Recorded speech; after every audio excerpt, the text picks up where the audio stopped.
Alexander odiava morar na Berlim Oriental dos socialistas, mas ele acaba usando as táticas do governo para manter sua mãe viva. Este é o Visão Libertária, sua fonte de informações descentralizadas e distribuídas.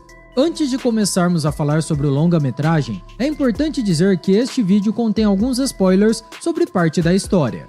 Apesar de ter sido lançado em 2004, acredito que muitos ainda não tiveram a oportunidade de assistir.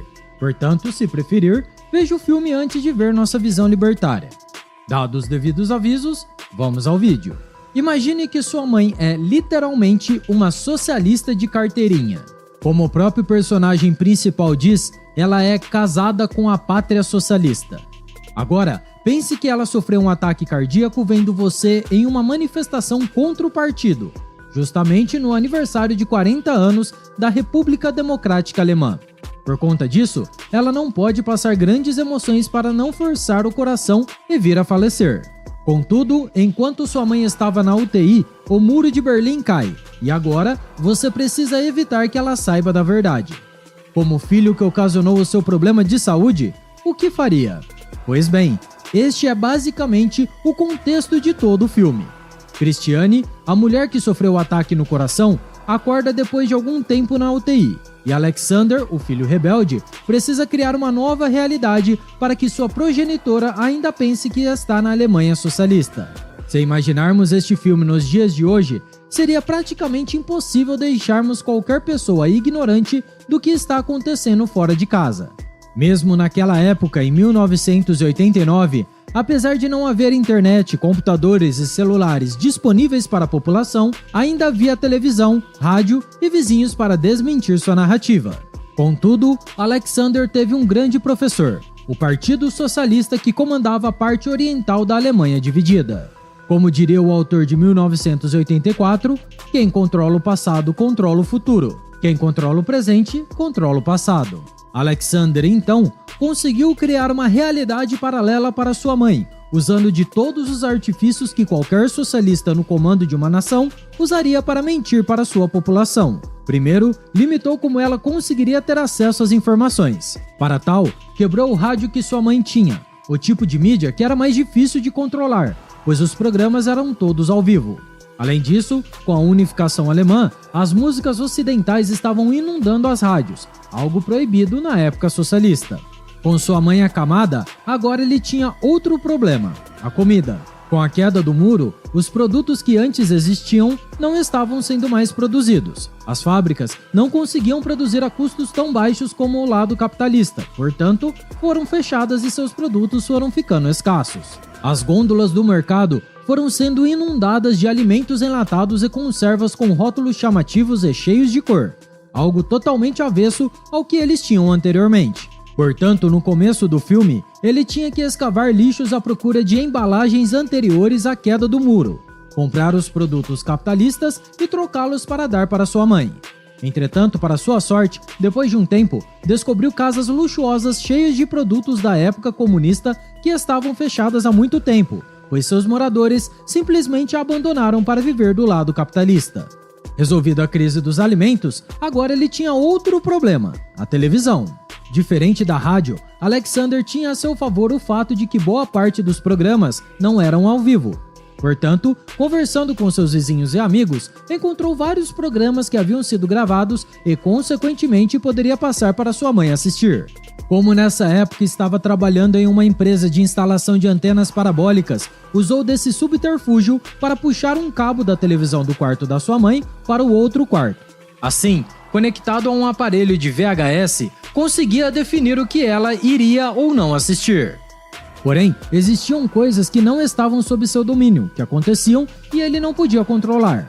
A instalação de um banner gigante da Coca-Cola, marca que representava o capitalismo, seria um grande problema, pois dava para ver da janela do quarto de sua mãe. Para resolver esse problema, Alexander, com a ajuda de seu amigo Dennis, que sonhava ser produtor e diretor de filmes, conseguiu recriar um jornal socialista. E como todo jornalzinho subserviente às ordens do partido, ele dava notícias falsas a fim de corroborar com os acontecimentos. Por exemplo, nesse caso do banner, o âncora do jornal, ou seja, Dennis, dizia que a empresa socialista de refrigerantes tinha ganhado uma briga judicial contra a empresa capitalista. Isso porque, de acordo com a narrativa deles, quem tinha criado o refrigerante icônico tinha sido os socialistas e os capitalistas tinham apenas copiado.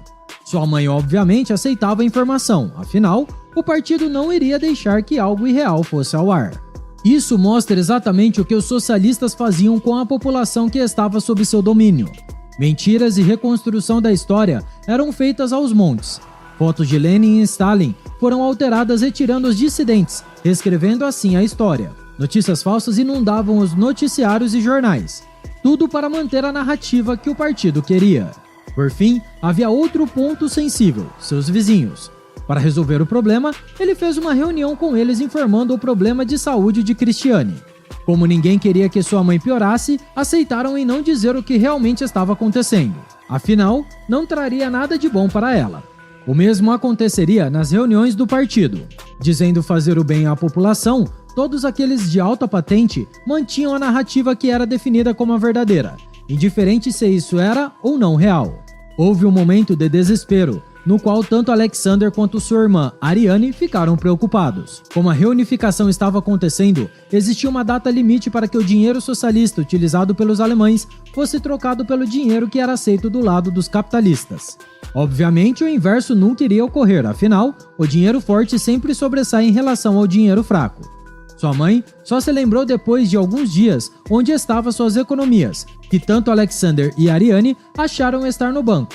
Contudo, estava escondido em um armário que havia sido jogado fora.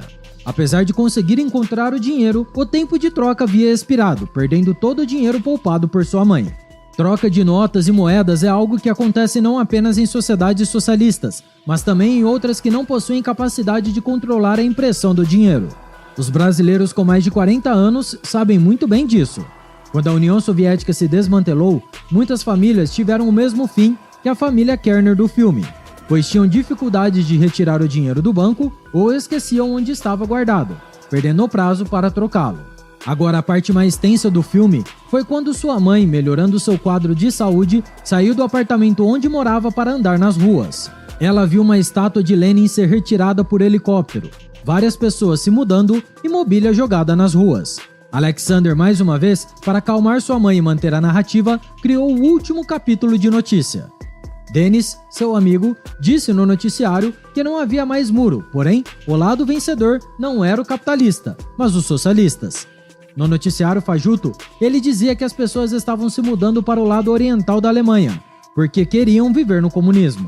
Essa realmente foi o ápice de toda a narrativa, afinal, sabemos muito bem que o fluxo era o inverso e não este.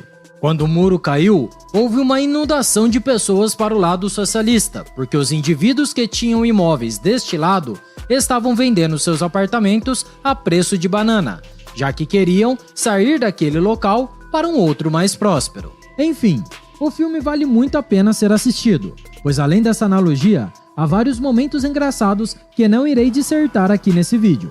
Deixarei o link para o filme no HBO e na Amazon Prime, caso estejam interessados em assistir. No mais, a história pode não se repetir, mas com certeza ela rima. Obrigado por sua audiência. Esse artigo foi revisado por historiador libertário, escrito e narrado por Coreia com K. Se você gostou do vídeo, compartilhe em sua rede social. Caso deseje ser avisado de outros vídeos, inscreva-se no canal e depois clique no botão da campainha. Escreva artigos você também, acesse visãolibertaria.com. Até a próxima e tchau, obrigado!